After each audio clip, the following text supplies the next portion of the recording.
Welcome to Buckeyes Tomorrow Morning for Thursday, August 4th. I'm your host, Tom Orr. The Notre Dame game is in 30 days, the game against Michigan in 114 days. Fall camp opens for the Buckeyes today at the Woody Hayes Athletic Center. Earlier this week, we previewed some of the biggest storylines to watch on the offensive side of the ball.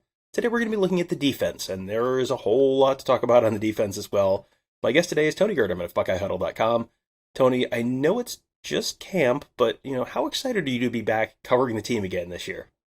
Very excited, Tom. Thank you for having me on. You get to talk with guys and get answers that you're not necessarily expecting. Those are the best kind of answers. But if we get to see anything, you see, you get your initial impressions and a baseline of where to start sending your thoughts in terms of, okay, this is who is running with the ones, this is who's running with the twos, and are there any surprises? So I think it's the first opportunity to get the real baseline for what we should expect this season. And it's always interesting when somebody kind of out of the blue, like a Denzel Burke last year, is like, why is he running with the ones? And when you've got stuff like that, that makes things even more interesting. And so I'm interested to see if there are any surprises. And with new defensive coaches, there might be.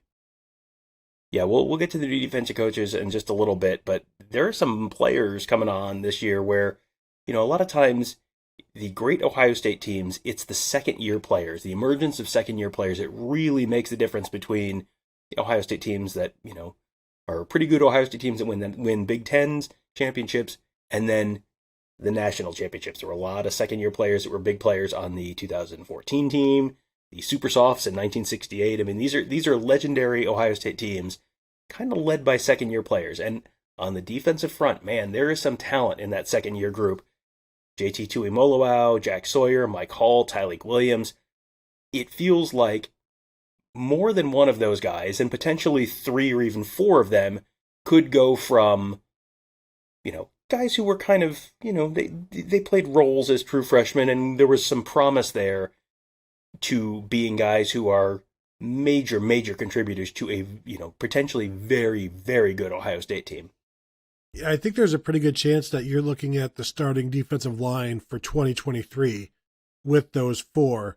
There's still be other guys involved, like Ty Hamilton, who's a third year guy this year. He might be the starting nose tackle next year, might be the starting nose tackle this year. But those four guys are the future of this defensive line. And I'm interested to see how much of the present they are as well. And I think we both expect JT Tuimoloau and Jack Sawyer to play as many snaps as any other defensive end on the roster this year. And as long as they produce, they will continue to do that. I think it's going to be very interesting to see what Mike Hall does in camp. We all got a glimpse of Tyleik Williams, and we all think that that's who he is when he's playing. He's just always getting the quarterback. He's always in the backfield. That's not who almost anybody is. So I don't think you can expect him to be the exact same player he was last year and in his limited opportunities. But we saw quite a bit to like last year, and there's no reason to think that he can't be a playmaker of sorts. But I'm really interested to see what Mike Hall is. And this is a position nose tackle where they do have Jerron Cage. They do have Ty Hamilton. He could conceivably be the third guy there, or he may be the 1B, or he may be, maybe they put him at the 3 tech because they like him better there. But you also have Teron Vincent and Tyleik Williams there. So there's an interesting mix of veteran depth, but those veterans haven't really ever set themselves up as like the no doubt starters. Now, Teron Vincent has started a lot, but the production, there's been questions, and health has been an issue.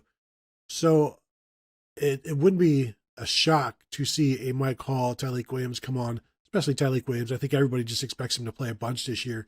But let's see what Mike Hall does, because Jerron Cage has played better and better the last couple of years. Ty Hamilton, younger brother of Davon Hamilton, we saw how he developed in his time at Ohio State, and I think Ty Hamilton is going in that same direction now, tipping the scales around 300 pounds. And so I'm just we'll see how the interior guys shake out in terms of how much they're playing more than anybody else. How much are we hearing about them in camp? What are we hearing from the offensive line? What are we hearing from the defensive ends? Because those two groups the ends and the tackles like to chirp back and forth with each other. So I'll be interested to see the reviews from the defensive ends on how those young interior guys are doing.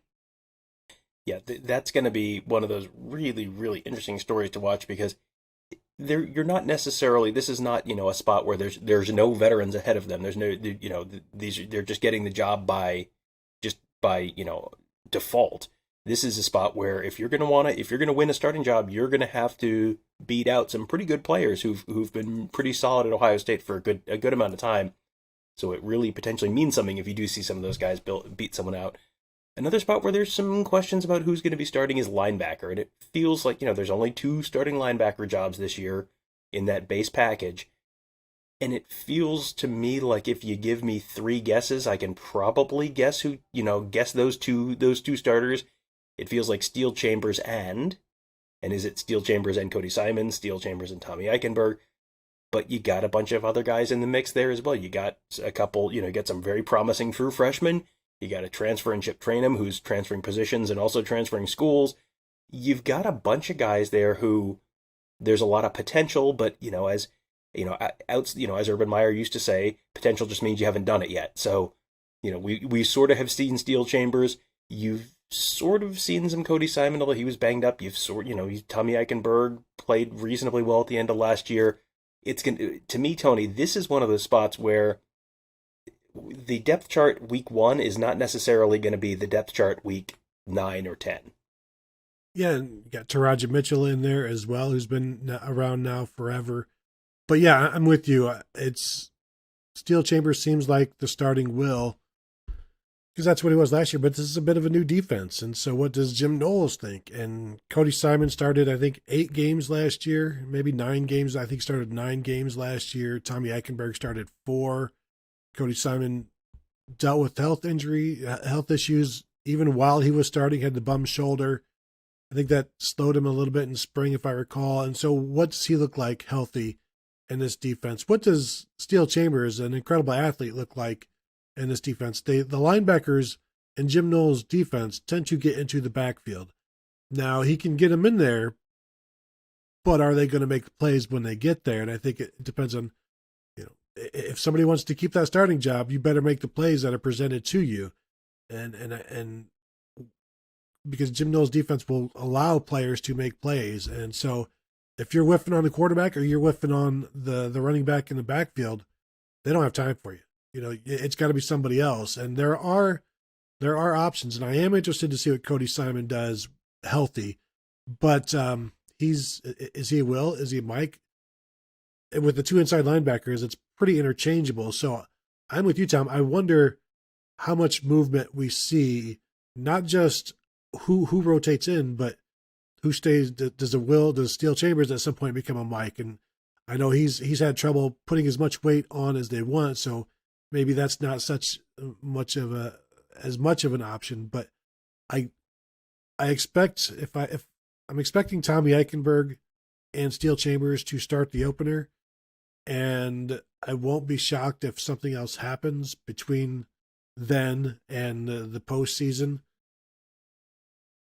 But also, like, you've got guys that can play. If they believe they've got guys that can play, you gotta play a few. Now, I don't know how much of a rotation they're going to want to do, but in today's age, you've got to play guys that can play, or else they're going to leave. And you don't want to get too thin, even though a linebacker they don't play a lot, but you don't want to get too thin there.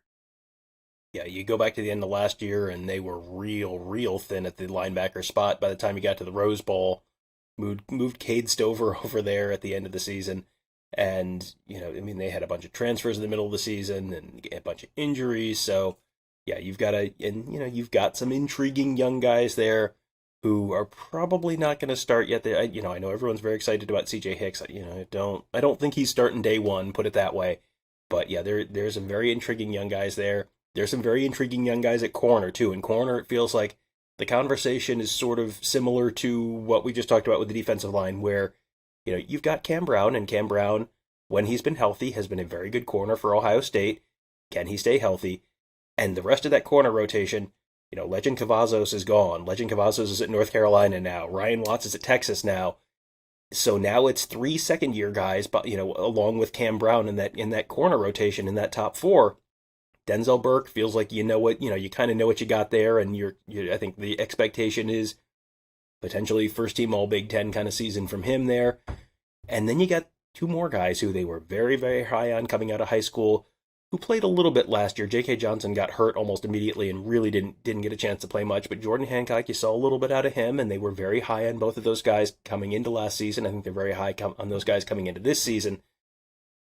If you can get, a total of, two of those guys plus Cam Brown, or three of those guys plus Cam Brown, boy, you have seen the explosion of the passing game.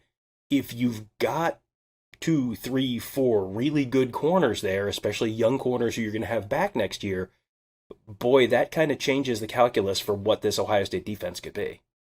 Yeah, I think they're really good with their top four. You look back to last year where they had maybe 6 guys, but it was the other guys, Seven Banks, Demario McCall, Legend Cavazos, as you said. Ryan Watts started early on in the season at corner, and there were questions all along there. And when you're starting a true freshman like Denzel Burke, that shouldn't happen. And now he proved himself to be starting caliber. It wasn't a fluke that he was in there. It was probably a depth chart issue that he was in there, but he played well enough and justified starting. But you look at what they have now, and if Ohio State was starting J.K. Johnson and Jordan Hancock this year, I would be excited to see what they can do. I wouldn't, like last year, starting Ryan Watts and knowing that the issues that everybody, all of the unproven nature of all of those guys that they were trying to throw out there are concerns. I would be excited to see what Jordan Hancock and Jalen Johnson could do with 50, 60 snaps on defense in a game.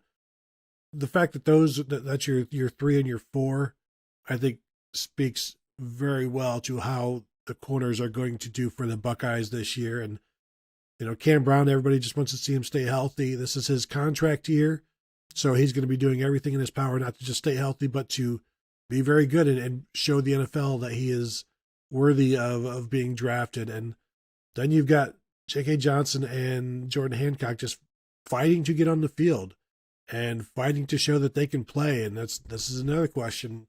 How much rotating do they do? Is that even something Tim Walton wants to do? Jeff Hafley didn't like it. That was a Kerry Combs thing. So where does Tim Walton land on that? And I think that depends on Hancock and Johnson. Like, he may not be in favor of it, but if they are 3 or 4 of the 10 best corners in the country or in the Big Ten, you just gonna leave them on the bench? Yeah, with the transfer portal being what it is, I think that changes the conversation around that even a little more than you might have had that then you probably have a slightly different conversation around that than you would have 5 years ago. And with the, growth of spread offenses, and they're going to be playing 5 defensive backs. This is sort of a 4-2-5 this year. We'll get to the safeties in a minute, but you're going to need, there's a lot of passing. There's a lot of chasing wide receivers around the field. So if you can rotate those corners and kind of keep guys fresh throughout the game, keep guys fresh throughout the season, and get to the point where if you lose a corner to an injury at some point, it's not the end of the world. You're not playing a 4 linebackers against Alabama just because you don't trust the rest of your defensive backfield, or you don't have a healthy enough defensive backfield. Well, that potentially helps you beat Alabama. So that'll be something to watch. Boy, those safety positions, and the corners were a little bit like the defensive line, where we're talking a lot about second-year players. The safeties, to me, Tony, are a little like, I'm going to do a little throwback to Tuesday's show, the offensive line where you felt like, okay, they've got the starting 5, and then what? Who's kind of the guys behind them? It feels like they're pretty happy with Tanner McAllister at that nickel spot. They're pretty happy with Ronnie Hickman probably at that field safety spot. Josh Proctor at that boundary safety spot. This is another spot where you've in the same way you were talking about Cam Brown and can he stay healthy. Josh Proctor had a serious injury last year. Lathan Ransom had a serious injury last year. Jansen Dunn had a serious injury last year. Court Williams has been banged up on and off kind of throughout his career. There's a lot of talent there, but there's sort of a lot of questions there too, where Ronnie Hickman's playing a different spot. Josh Proctor's coming back from a serious injury. And then you've got all these other guys, Cam Martinez, super explosive athlete, but just has not been, you haven't seen him play a ton yet. And this is his, what, fourth season, third season? He feels like he's been around for quite a while. So, yeah, third season. All right. So, but yeah, he's been around for a while now. What is this going to be the year he potentially breaks out? There's just so many names there, and there's a whole bunch of guys who've left too. So you're kind of had this like line change almost at the safety position over the last year. It's going to be so interesting to see how do those snaps shake out. How do these different positions? How does Ronnie Hickman adjust to a new position? There's a lot of questions there for a spot where it feels like you know who the top three guys are, and you should be fairly comfortable with the top three guys. It's interesting to me because it almost feels like boom or bust, but I don't think the bust is really a bust. But they could be really, really good at safety. We know Josh Proctor has all of the athletic ability in the world and is a big hitter, has some ball skills, and that might play very well at that strong safety, that boundary safety position that Jim Knowles has him at. Ronnie Hickman, the guys, the coaches, the teammates can't say enough good things about him. He was the defensive representative for the Buckeyes at Big Ten Media Days, which gives you an idea of what the coaches think of him as well. I do have concerns though, because he was never really a free safety for the Buckeyes. It wasn't really anything they had him do. Lathan Ransom, coming back from injury, will be brought along kind of slowly and then will ramp up in camp. Where is he? Is he a strong safety? Is he a free safety? Court Williams has always been dealing with his injuries. Is he too big to play safety? Is he, what kind of things will they have him do? I think Cam Martinez as that nickel, the backup nickel, could become a dime. It'll be interesting to see how they do the dime with, is it him? Is it Jordan Hancock? Is it something like that? Who is that sixth guy that they bring in? But the depth there is pretty interesting. We didn't talk about Sonny Styles, so let's just go ahead and say, let's not expect Sonny Styles to really have an impact on defense this year, in my opinion. He's a guy who has graduated a year early, is going to have to learn this defense and show that he can handle whatever it is that they're asking for him. Because, again, he's 6'4", 215, 220 pounds. That's not normal safety size. So they got to make sure he can also handle that position. So there's definitely some question marks. I think some concerns because you're asking guys to do stuff that you haven't seen them do before. They've all had their injury issues, but also if things fall together, I think this could be a really good group. But I'm not. I think there are enough concerns there to where you have to be. You can't be over the top in how good these guys are going to be, but just know that they might be. But there's still so many questions there for each of those guys. Yeah, and it feels like we'll get answers to some of them probably in the next month or so, but there's going to be a lot that drag on into the season, and you may not have answers to some of these questions until November, bowl games, even next spring. There's still a lot of questions that'll get sorted out. And boy, there are a lot of questions too about the guy who's going to be running the Ohio State defense. I think the expectations are somewhere around about a 17 out of 10 for Jim Knowles heading into fall camp. And I don't want to be the bearer of bad news. They will probably give up a first down to some team at some point this season. So already he's going to be failing to meet some of the expectations that you're sort of hearing discussed. But it feels like you've got a new scheme. You've got guys potentially in different places. You've got Jim Knowles working with a caliber of players that he has not had access to before. So, he had one of the best defenses in the country last year at Oklahoma State. Man, Tony, I don't even know what's the question here. Like, how good could a Jim Knowles defense potentially be with the caliber of players that he has access to at Ohio State?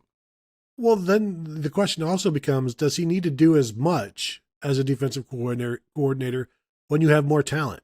You don't need to maybe create as much chaos because you have the athletes that can just contain and tackle. And whereas at other stops, you've had to create chaos and hope that you hit.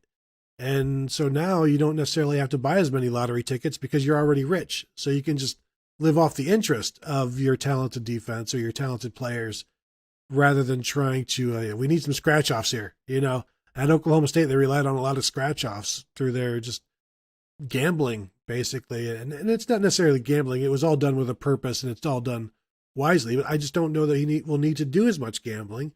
But if you have the talent, like if you have these athletes, it would be nice to see what they can do. It's the same with all of these old spread offenses that were doing it with Northwestern skill. And you're like, but what if you did it with Florida's skill? And you see, oh, well, they won a couple of national titles. So I think there's some similarity there, but I am concerned, Tom.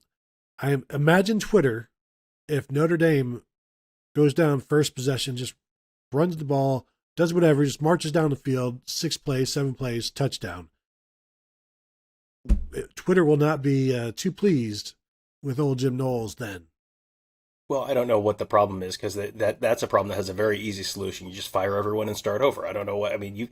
Are you new to Twitter, sir? I don't understand. What is the theoretical problem there? Yeah, that is going to be a really I don't know what the ceiling is for that Ohio State defense, but after a couple seasons, I mean, really 3 out of 4 seasons with subpar Ohio State defenses, it feels like this is, the potential is there between the players and the scheme and and the coaching staff, and it feels like the potential for a top 10, top 5 Ohio State defense is nationally is right there. And then the offense should be pretty good, above average. I don't want to go too far out over my skis, but it feels like the offense could be above average. It feels like this could be a pretty darn interesting season in Columbus for the Buckeyes, and Buckeye fans might be worth following fairly closely. And a great place to follow this season very closely is at BuckeyeHuddle.com. Tony and I are there, along with Mark Givler, Alex Gleitman, Ross Fulton. We got a whole team of X's and O's gurus there. Justin and Devin. We've got a whole, and potentially someone else coming on soon. It is really going to be a fun place to follow along with the season. Lots of people you like listening to talk about football, read, writing about football, all that good stuff. It's all at BuckeyeHuddle.com, and make sure you're checking out all of our podcasts as well. You can find, obviously, you have obviously found this one. Congratulations, good job. The Buckeyes tomorrow morning, also Buckeye Weekly that Tony and I do. We're going to have a bunch of new shows rolling out this fall as well, so make sure you subscribe to all of those. Leave us a 5-star rating and review, which will help other folks find those shows. And then if you're watching on YouTube, make sure you hit that thumbs up button and leave us a comment, and also ring that bell so you get notified every time we post a new video so you never miss a thing. That'll do it for today. Thank you guys all for joining us. Have a great day. We'll talk to you tomorrow.